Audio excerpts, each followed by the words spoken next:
Proverbios, capítulo 1, vamos a leer los versículos del 8 al 9. En el sermón anterior comenzamos con una nueva serie que vamos a estar llevando a cabo sobre el libro de Proverbios y hoy es nuestro segundo sermón, ya que el primero fue la semana pasada. Así que hoy vamos a continuar viendo cómo se aplica la sabiduría en las distintas áreas de nuestra vida, en este caso con la honra a las autoridades. Proverbios capítulo 1, versículos del 8 al 9, nos dice la Escritura: Oye, hijo mío, la instrucción de tu padre, y no desprecies la dirección de tu madre, porque adorno de gracia serán a tu cabeza y collares a tu cuello. El quinto mandamiento, del cual se deriva la enseñanza de nuestro texto, es el comienzo de la segunda tabla de la ley, como todos aquí sabemos. Pero no solamente es eso, sino que ese mandamiento también actúa como unión entre las dos tablas del Decálogo. En la primera tabla, Dios establece su autoridad completa sobre los hombres.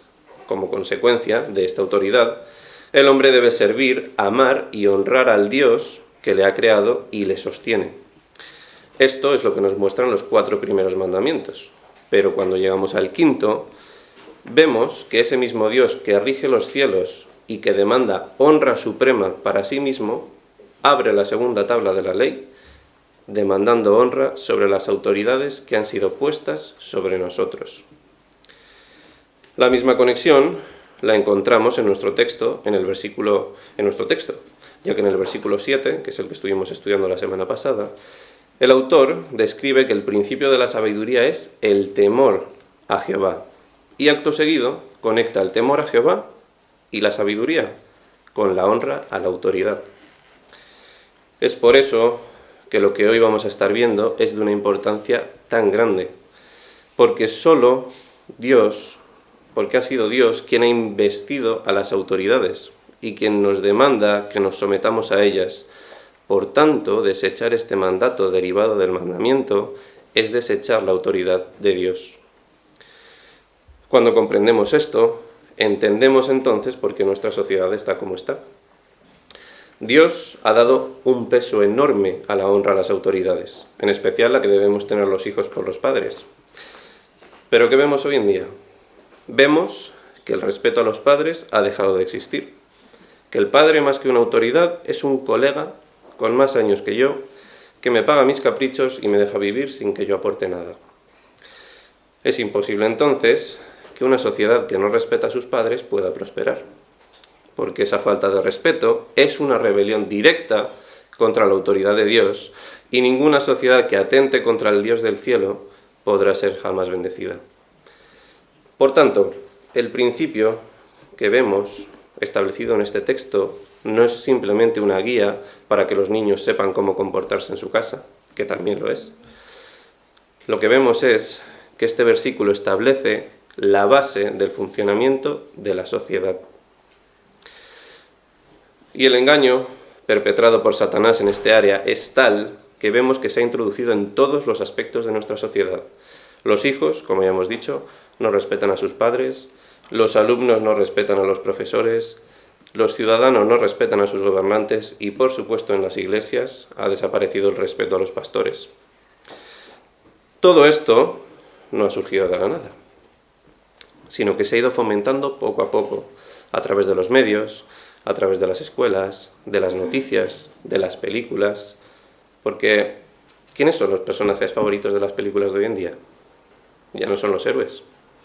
Ahora son los villanos, que se les pinta como pobres sufridores de la sociedad, que les oprime y que tienen que rebelarse contra ella. ¿Quiénes son los ejemplos a los que admiran los jóvenes? Los insubordinados, los que van por libres, los que hacen lo que les da la gana, los que no siguen las normas. A primera vista puede no apreciarse, pero lo que se consigue con todo esto, con todas estas ideas, es fomentar una rebeldía contra la autoridad de Dios. Porque si yo soy libre de hacer lo que me da la gana, ¿cómo voy a seguir a este Dios del que me hablas, que solamente me pone normas? Lo que no tienen en cuenta las personas que tal piensan es que Dios detesta la rebelión. no solo porque va en contra de sus designios, sino porque va en contra de su misma naturaleza. Esto lo podemos ver claramente reflejado en las Escrituras, la cual nos muestra que cómo el Hijo está sujeto al Padre y cómo el Espíritu Santo es enviado al mundo por la voluntad del Padre y del Hijo. Es decir, es su propia naturaleza. Entonces, como esto es algo de tanta importancia y con el fin de honrar a nuestro Dios y a las autoridades que Él ha puesto, vamos a ver hoy 3 puntos. En primer lugar, vamos a ver la honra en el hogar. En segundo lugar, la honra a las autoridades. Y en tercer lugar, veremos 2 ejemplos contrapuestos. En primer lugar, la honra en el hogar. Calvino, comentando el 5.º mandamiento, nos dice: el fin de este mandamiento es que como el Señor Dios quiere que sea guardado el orden que Él ha instituido, debemos guardar inviolablemente los grados de preeminencia como Él los ha establecido. Mas como este mandamiento de someternos a nuestros superiores es muy contrario a la perversión de nuestra naturaleza, pues naturalmente estamos llenos de orgullo y de ambición y con gran dificultad aceptamos someternos a nadie, por esta causa nos es propuesta como ejemplo la superioridad menos odiosa y la más amable de todas, la de someternos a nuestros padres para doblegar y ablandar nuestros corazones, a fin de que éstos se acostumbren a obedecer así al Señor poco a poco. Mediante la sujeción más dulce y fácil de tolerar, la de un hijo a sus padres, nos acostumbra a toda legítima sumisión, dice Calvino, ya que la razón para someternos es la misma en todos los casos. Como argumenta Calvino, nuestro pecado nos ha degenerado tanto que algo que debería ser natural en nosotros, como es honrar a nuestros padres, que son el medio que Dios nos ha dado para traernos a la vida, algo que debería ser tan natural como la honra, no lo es. De hecho, no es totalmente, es tan antinatural que Dios nos ha tenido que dejar un mandamiento explícito para que lo cumplamos. Pero, ¿por qué esto es así? ¿Por qué nos pide Dios que le honremos a Él a través de honrar a nuestros padres? Pues porque nuestro Dios es un Dios de orden, y un hogar en el que hay sometimiento a la autoridad es un hogar que sigue el orden establecido por nuestro Creador. Cuando se cambian los papeles y es el hijo el que dirige todo lo que acontece en casa, desde el horario de las comidas hasta la programación de la televisión o tomar la decisión de cuándo es un buen momento para hacer el devocional. Cuando esto es así, estoy seguro de que en ese hogar hay mucha paz. Pero también estoy seguro de que esa paz se acaba en cuanto uno de los padres ose negarle algo a su hijo.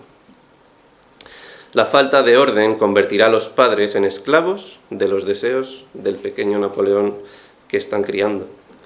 Más tarde, ese ser se introducirá en la sociedad y, como no ha tenido ningún tipo de reprimenda en casa por sus acciones, exigirá el mismo trato que ha obtenido en casa al resto del mundo. Y así es como formamos la sociedad que tenemos hoy, en la que todo el mundo exige derechos, disfrute y ocio, pero que nadie quiere asumir sus obligaciones.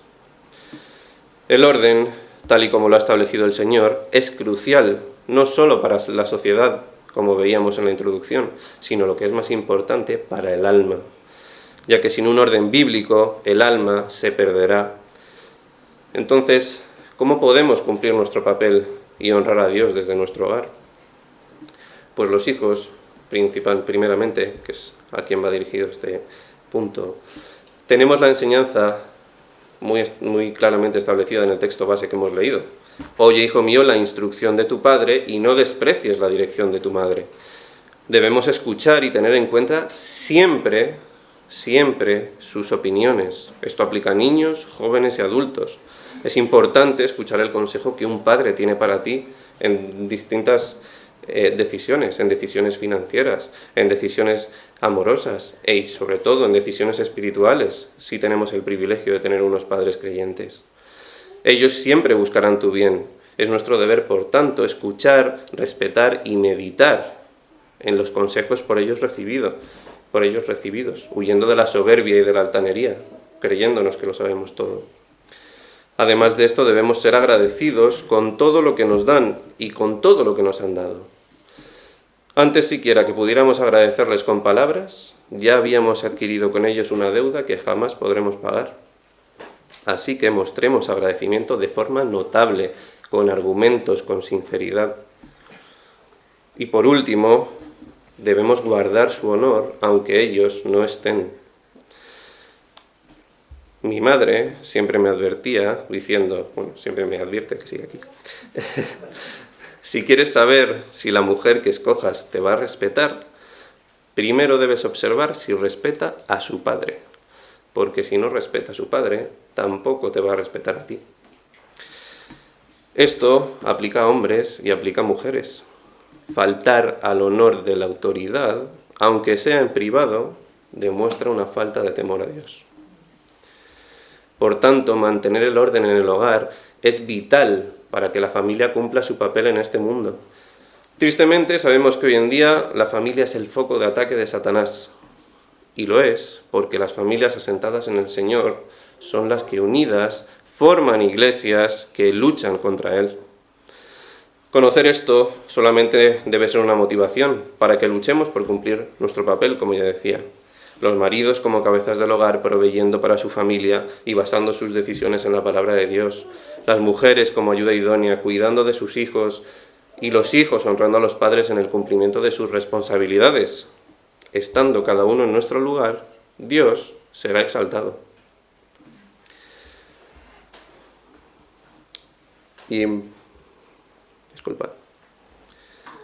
Dios será exaltado. Pero, como los padres no son la única autoridad que tenemos en este mundo, sino que tenemos algunas más, vamos a pasar al segundo punto, que se titula La honra de las autoridades civil y eclesiástica. En primer lugar, vamos a ver la autoridad civil.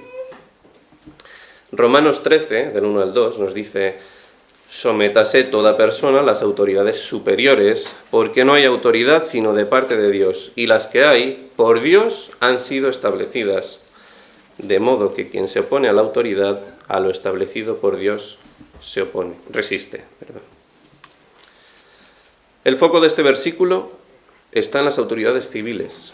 Pablo está demandando respeto ante aquellos que han sido puestos en el poder por Dios. Y quiero recordar que Pablo escribe esto en tiempos de Herodes, un perseguidor de la iglesia, el ejecutor del apóstol Santiago, como podemos leer en Hechos 12. En aquel mismo tiempo el rey Herodes echó mano a algunos de la iglesia para maltratarles y mató a espada a Jacobo, hermano de Juan. Es en este tiempo cuando Pablo escribe. Resalto estos hechos porque la actitud de Pablo es la que debemos imitar. Pablo no se calló y, como era el rey, hizo la vista gorda. No. Pablo denunció los hechos ilegales que se estaban cometiendo en contra de su pueblo y señaló las atrocidades que habían sido cometidas, pero lo hizo desde una posición de respeto. Fijaos que Pablo no propone levantar una revolución para colgar a Herodes por sus hechos cometidos. El mismo ejemplo lo tenemos en el rey David. A pesar de que Saúl le había estado persiguiendo durante mucho tiempo para acabar con su vida, David no es capaz de levantar una palabra que deshonra la autoridad que por Dios había sido establecida. Es más, David tiene la oportunidad de acabar con la vida de Saúl en varias ocasiones. Pero, ¿cuál es su reacción? Nos dice 1 Samuel 24:6, que dice el rey David cuando tiene a Saúl dispuesto para morir.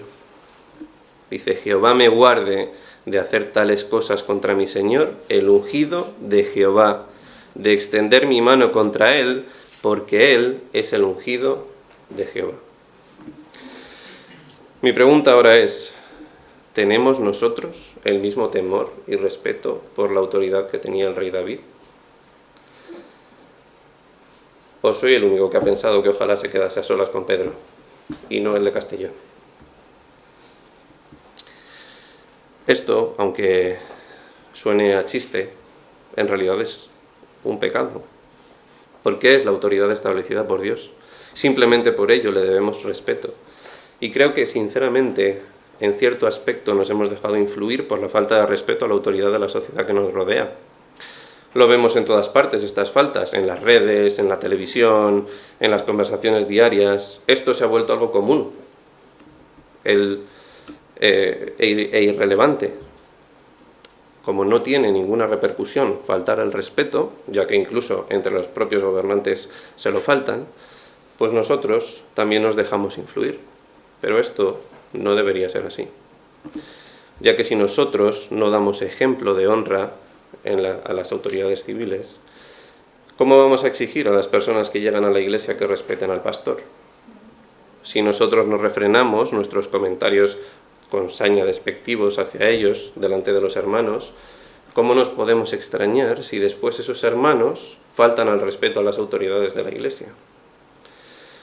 Debemos esforzarnos en esto, en respetar la autoridad, pero recalco nuevamente que esto no implica que no podamos denunciar, como hizo el apóstol, todas las atrocidades que se cometen desde el poder político. Más aún, esto no implica que no podamos ir en contra de lo que se dictamina desde las esferas de poder, porque sí, tenemos una excepción para desobedecer toda ordenanza que vaya en contra de lo establecido por Dios. Y hoy en día, casi todo lo que se establece va en contra de Dios. Pero debemos tomar esta actitud, debemos tomar acción dando ejemplo de honra como cristianos, ya que honrando a la autoridad honraremos también a Dios. Y en segundo punto, en nuestro segundo subpunto, vamos a ver ahora la autoridad eclesiástica. La iglesia que tiene un pastor tiene un privilegio, y así lo muestran las Escrituras. Nos dice Hebreos 13, 17, obedeced a vuestros pastores, porque ellos velan por vuestras almas, como quienes han de dar cuenta, para que lo hagan con alegría y no quejándose, porque esto no os es provechoso.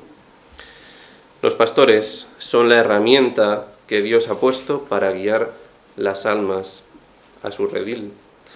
Cargan con el peso de todas y cada una de las almas que pastorean. Atienden las necesidades individuales de cada uno de los miembros, muchas veces no solamente en asuntos espirituales, sino también en asuntos de la vida cotidiana. Sacrifican su vida y en muchas ocasiones también la de su familia para entregarla a la iglesia. Y aún así reciben deshonra de aquellos a los que tanto tiempo les han dedicado. Por si además los problemas internos de la iglesia fueran poco, también tienen que lidiar con aquellos que vienen con su altanería y su exceso de conocimiento deseando subirse al púlpito. Muchos piensan que por venir a la iglesia sabiendo griego o sabiendo hebreo ya pueden reemplazar al pastor. Creen que por su gran conocimiento, que no sabiduría, podrán dejar a un lado a aquel que ha sido escogido por Dios y ponerse ellos en su lugar, desafiando así la autoridad que Dios ha puesto. Bien, pues para los que tales cosas piensan, para los que creen que quitar la autoridad de Dios del púlpito es cualquier cosa, tenemos un ejemplo en la Escritura que nos habla de una rebelión que se intentó llevar a cabo. En Números 16, 1 al 35, no lo vamos a leer entero, os lo voy a resumir, se cuenta la historia conocida como la rebelión de Coré. Coré, Datán y Abiram, junto con otros 250 hombres influyentes, se presentaron ante Moisés desafiando tanto su autoridad como la de Dios. Los rebeldes se quejaban de que Moisés tenía demasiada autoridad sobre el pueblo de Israel.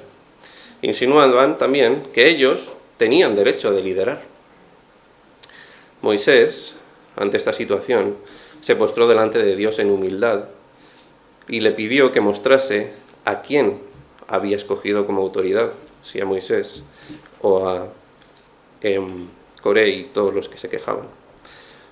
Y Dios da una respuesta sin precedentes.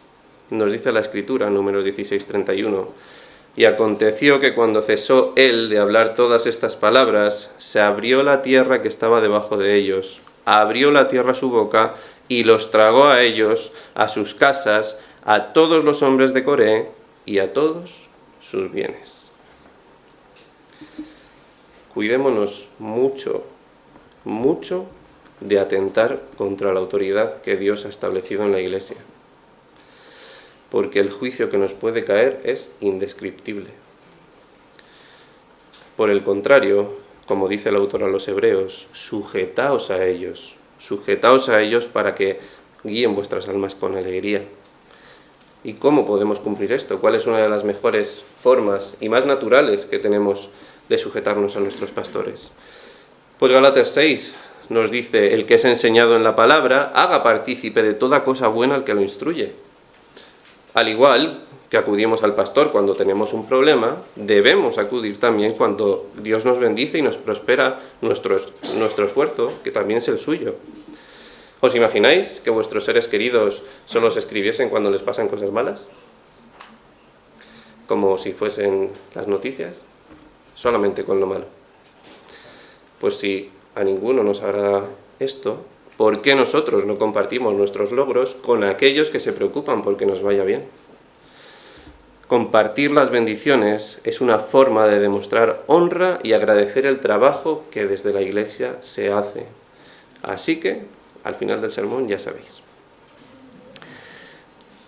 Al pastor. Hagamos que aquellos que velan por nuestras almas lo hagan con alegría, respetándoles y honrándoles, sabiendo que así honraremos también al Dios de los cielos, que es quien nos ha dado esta autoridad. Por último, vamos a ver los dos ejemplos contrapuestos. En este último punto veremos uno de honra y otro de deshonra, tanto en el hogar como con las autoridades. Nuestro tercer punto, los dos ejemplos contrapuestos. En primer lugar, vamos a ver a los hijos de David. Absalón era el tercer hijo del rey David, nacido en Hebrón. Su madre Maca era hija de Talmai, rey de Gesur. Absalón tenía una hermana llamada Tamar, por quien tenía una gran estima. Tamar fue violada por su medio hermano Amnón, el primogénito de David, y a pesar de que el rey David se enojó mucho con él, como nos narran las Escrituras, no tomó medidas contra el pecado de Amnón. Esto creó un resentimiento enorme en el corazón de Absalón, no solo ante su hermano, sino también ante su padre. Tal fue así que al cabo de 2 años, Absalón asesinó a su hermano y huyó de Jerusalén a la tierra de Gesur. Y no puedo continuar sin mencionar la responsabilidad tan grande que tienen los padres de corregir el pecado de sus hijos con justicia, por doloroso que sea. Yo he visto a mi madre llorando por tener que corregirme, pero cuando a un hijo se le castiga por el bien de su alma, jamás te aborrecerá por ello. Al contrario, con el tiempo te estará agradecido. Pero, como permitas que un pecado se enseñoree de él, por tu falta de disciplina o por no querer sufrir, entonces ten por seguro que no solo se volverá contra ti, sino que además te culpará por ello directamente. Y esto lo cuento tristemente desde la experiencia de algunos conocidos que he tenido cerca. Así que corregid en el momento, porque esta corrección es una muestra de amor, nos dice las Escrituras. Proverbios 13:24, el que detiene el castigo a su hijo aborrece, mas el que lo ama desde temprano lo corrige. Vemos entonces cómo David dejó impune el pecado de Amnón. Y este se volvió contra el rey, ya que su primogénito fue asesinado por su propio hermano. Pero esto no fue todo. El rey David, cegado por el amor a su hijo, tampoco corrigió el pecado de Absalón. No actuó en consecuencia con la gravedad del pecado que había cometido, que era nada más y nada menos que el asesinato. El rey simplemente se contentó con no permitirle entrar al reino durante 2 años, y como podéis imaginar, la falta de firmeza trajo más dolor. Absalón, en lugar de estar agradecido con su padre por haberle perdonado la vida, pues la pena por el asesinato era la vida del asesino. Absalón, en lugar de estar agradecido, utilizó la debilidad de su padre en su contra. Y en lugar de apoyar el reino y honrar la corona en momentos de debilidad, atentó contra la autoridad, procurando derrocar a su padre del trono. Y quiero llevar vuestra atención a un punto, a la responsabilidad de ambos. Ciertamente, el rey David obró por emociones, y esto trajo el mal sobre su casa, como os dice en 2 de Samuel. Así dice el Señor: yo haré que de tu propia casa se levante el mal contra ti. Pero, aunque David actuó por emociones, esto no exime de culpa a Absalón. Absalón mostró una conducta digna de un impío. Mostró esta actitud de impío porque era un impío. De igual manera, nosotros tendremos no una, sino muchas situaciones en las que nuestros padres o nuestros maestros actúen indebidamente deshonrando al Señor. Pero esto no nos da libertad a nosotros para decir: como mi madre o como el pastor pecan, pues yo voy a pecar más. Más bien, todo lo contrario. Si vemos o detectamos una situación así, es nuestro deber ir con respeto, porque es una autoridad, y humildad, en privado, y con una actitud que busque el cuidado del alma de la autoridad. Debemos ir y exponer esto que hemos visto. Siguiendo el curso del rey David, tenemos un ejemplo de esto en el profeta Natán. A pesar de estar frente al rey, Natán cumplió su deber y le reprendió con argumentos, que es un matiz importante, porque debemos asegurarnos que cuando vamos a exhortar a una autoridad, vayamos con argumentos bien fundados. De lo contrario, no solamente quedaremos en ridículo, sino que además estaremos levantando falso testimonio y pecando contra Dios y su autoridad. Dios es nuestra autoridad y debe ser Él a quien sirvamos. No deben ser nuestros deseos, no deben ser nuestras emociones. Esto es algo que ya sabemos. Pero cuando lo olvidamos, cuando olvidamos a quién servimos, indiscutiblemente caemos, indiscutiblemente pecamos. Y hay algo que observamos en esta historia, y es que cuando se comete un pecado, este nunca va solo, sino que siempre va seguido de uno más grande. Y si no hay arrepentimiento, si no hay algo que frene la cadena de pecado, esto se vuelve una bola de nieve que sigue creciendo hasta terminar en pecados horribles. Isaías 31 nos advierte: «Ay de los hijos rebeldes, dice Jehová, que toman consejo, pero no de mí, y cubren con cubierta, pero no de mi espíritu, añadiendo pecado a pecado». El deseo descontrolado de Amnón se convirtió en una violación. La violación no se trató con justicia y terminó en un asesinato. El asesinato no se condenó y trajo ingratitud y soberbia, las cuales se dejaron libres y acabaron llevando a toda una nación, a todo un reino, a una guerra que terminó con la vida de más de 20.000 personas. Ahora pregunto, ¿vas a seguir permitiendo que ese pequeño pecado que ronda tu mente se quede por ahí mucho más tiempo? ¿A qué vas a esperar para desecharlo? ¿A que se materialice?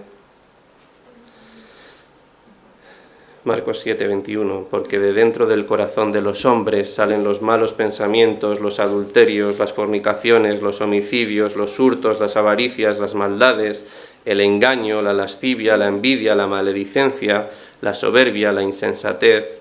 Todas estas maldades de dentro salen y contaminan al hombre.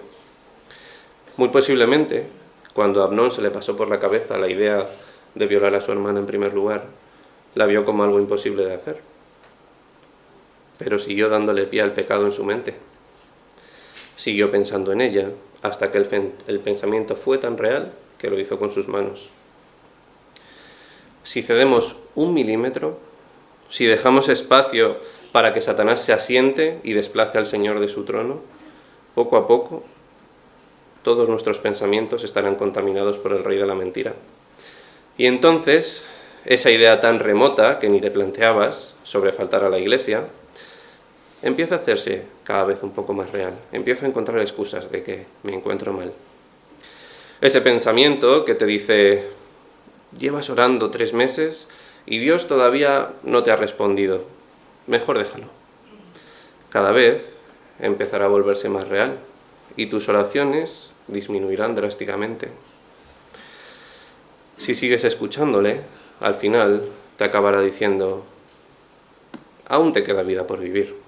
¿La vas a desperdiciar así, escuchando sermones y poniéndote reglas? Mejor sé libre. Procuremos siempre cortar los pecados desde la raíz, desde el corazón, ya que cuanto antes actuemos, menos tiempo tendrá Satanás para tentarnos. No dejemos que nos nuble la mente. Y si ya estás en esta situación, si Satanás ya te está susurrando al oído que no eres creyente, que mejor abandones la iglesia, entonces te digo: corre. Corre a buscar ayuda, corre a Cristo, confiesa tu situación al pastor o a un hermano de confianza, pero no te quedes ahí. No permitas que Satanás deteriore tu fe mientras te quedas parado sin hacer nada. No cambies el banquete del cielo por las migajas del mundo. Si estás aquí hoy todavía escuchando esto es porque aún hay fe en tu corazón. No permitas que se apague. ¿Te ves débil y sin fuerzas para seguir? Genial. Hay esperanza para ti. 2 Corintios 12, del 9 al 10. Y me ha dicho: bástate mi gracia, porque mi poder se perfecciona en la debilidad. Por tanto, de buena gana me gloriaré más bien en mis debilidades, para que repose sobre mí el poder de Cristo. Por lo cual, por amor a Cristo, me gozo en las debilidades, en afrentas, en necesidades, en persecuciones, en angustias, porque cuando yo soy débil, entonces soy fuerte.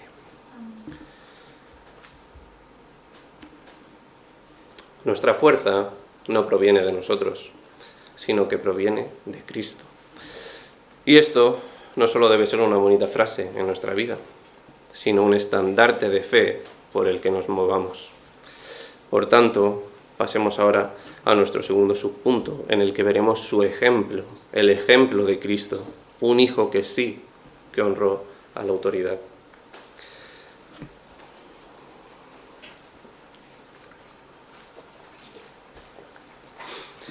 Cristo, nuestro Señor, cuando se humanó, también tuvo unos padres terrenales a los cuales debía honrar y sujetarse. Como hombres que eran, José y María tenían sus pecados y sus faltas. Así nos lo relata Lucas en su Evangelio. En el capítulo 2 vamos a leer desde el versículo 42, que es la historia que nos dice: cuando tuvo 12 años subieron a Jerusalén conforme a la costumbre de la fiesta. Al regresar ellos, acabada la fiesta, se quedó el niño Jesús en Jerusalén sin que lo supiesen José y su madre. Y pensando que estaba entre la compañía, anduvieron caminando de un día. Y le buscaban entre los parientes y los conocidos. Pero como no le hallaron, volvieron a Jerusalén buscándole. Y aconteció que 3 días después le hallaron en el templo, sentado en medio de los doctores de la ley, oyéndoles y preguntándoles. Y todos los que le oían se maravillaban de su inteligencia y de sus respuestas. Cuando le vieron, sus padres se sorprendieron, y le dijo su madre: «Hijo, ¿por qué nos has hecho así? He aquí, tu padre y yo te hemos buscado con angustia».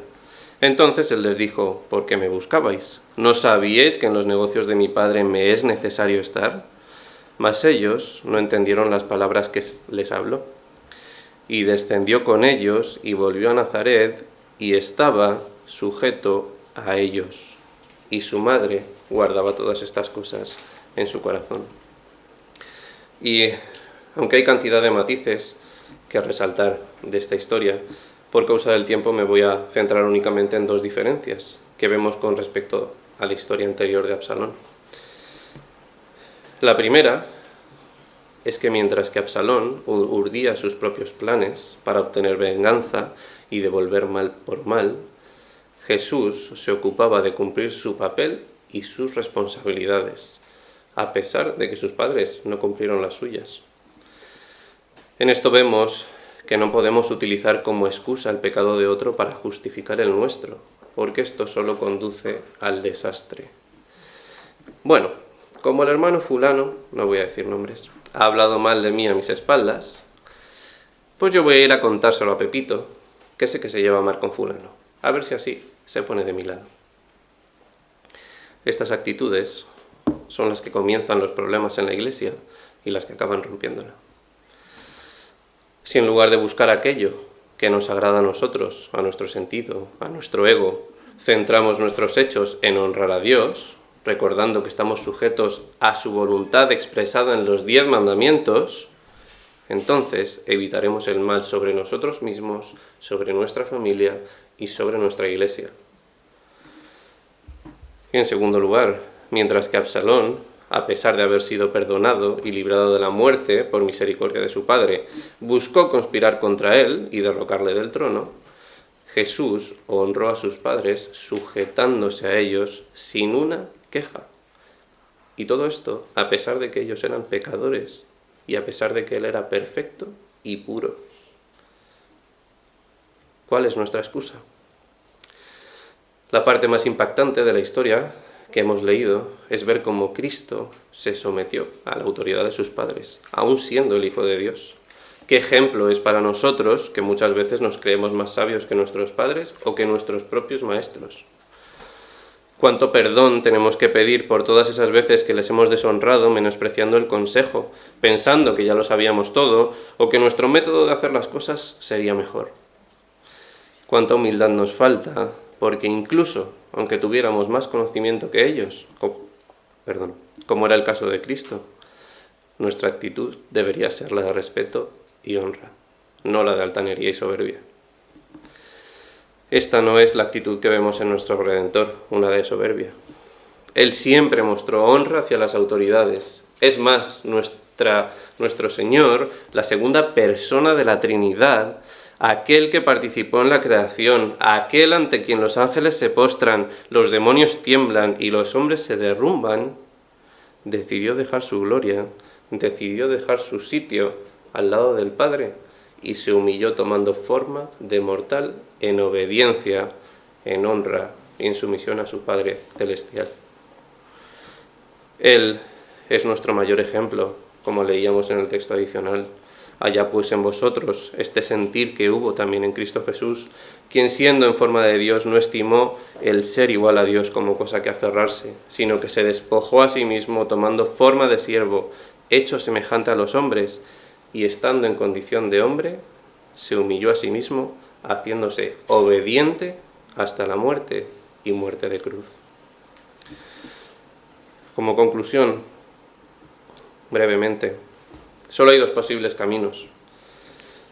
O imitamos a los hijos de David, haciendo lo que a cada uno le parece bien, cuando le parece, lo que inevitablemente termina en el desastre. O imitamos a Cristo y nos sometemos a todas las autoridades que por Dios han sido establecidas y a su voluntad.